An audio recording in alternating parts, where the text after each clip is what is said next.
Olá pessoal, sejam bem-vindos à parte 3 da nossa aula, onde irei falar sobre Enhanced Object Literals.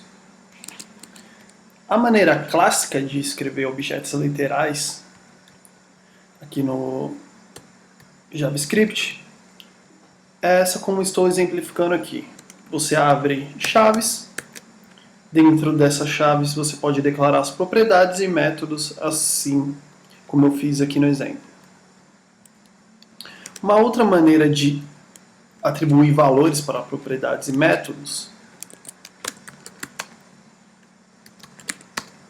poderia ser referenciando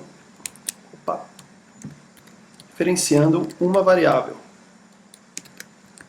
Então, eu poderia referenciar essa variável e assim definir o valor de uma propriedade. Vou dar um console log aqui no meu objeto.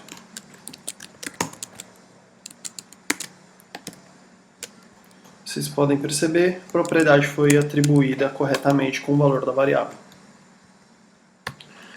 Porém, você acabava repetindo duas vezes a palavra.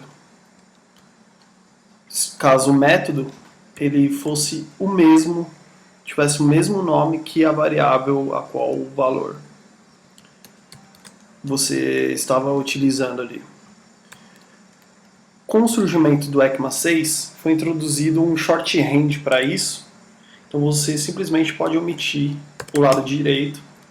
Com isso, definir valores para propriedades e métodos, sem repetir a palavra. E isso poderia ser feito também para funções, para definir métodos. Então, se o método 1 aqui for uma função, houver uma função método 1 aqui,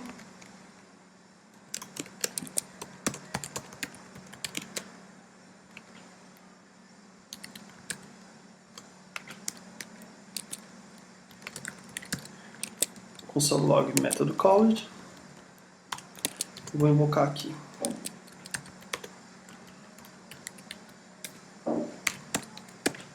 Vou invocar meu método. Então, esse shorthand funciona, como vocês podem observar, também funciona aí quando a gente está utilizando funções para construir métodos.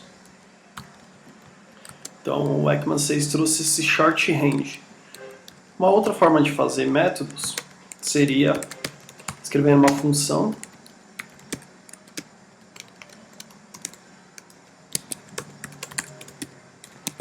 supor aqui que eu queira um método de soma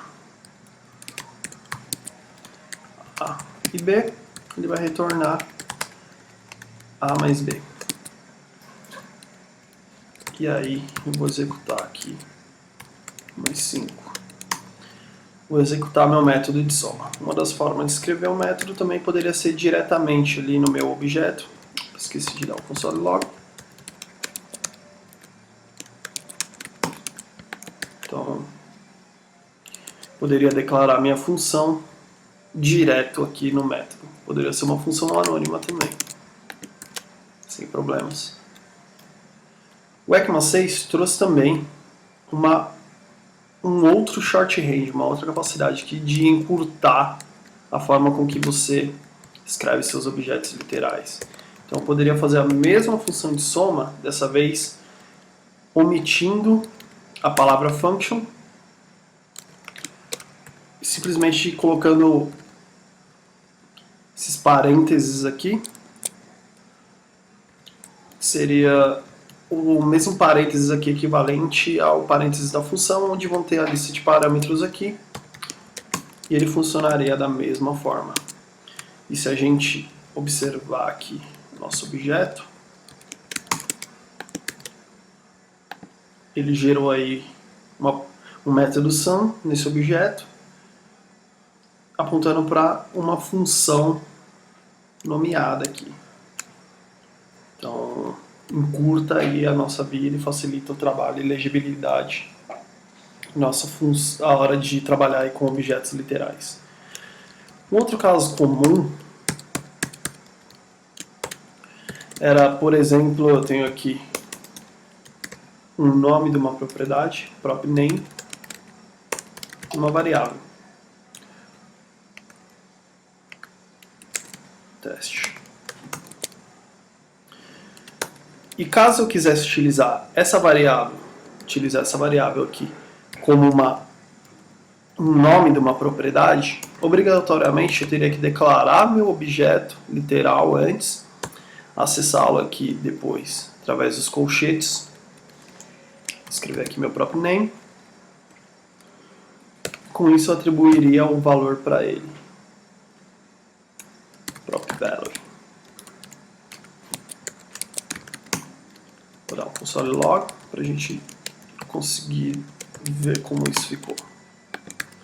Então eu criei um objeto, uma propriedade, teste, e atribuí um valor para ele. Aqui dentro eu poderia utilizar a concatenação, fazer qualquer tipo de operação, colocar uma função que retornasse esse nome ou qualquer tipo de coisa. Então teste concat.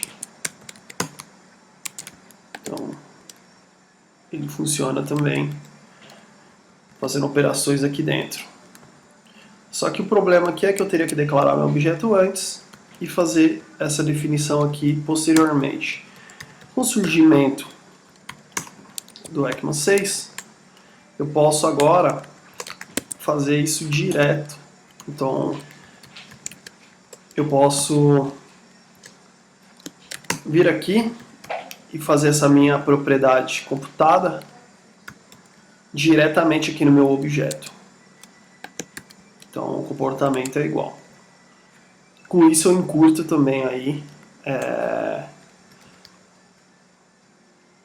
o meu código e centralizo aí a declaração das minhas propriedades aí do meu objeto literal para uma área só. Então, isso trouxe aí bastante legibilidade e encurtou aí a forma como a gente trabalha aí com os objetos literais.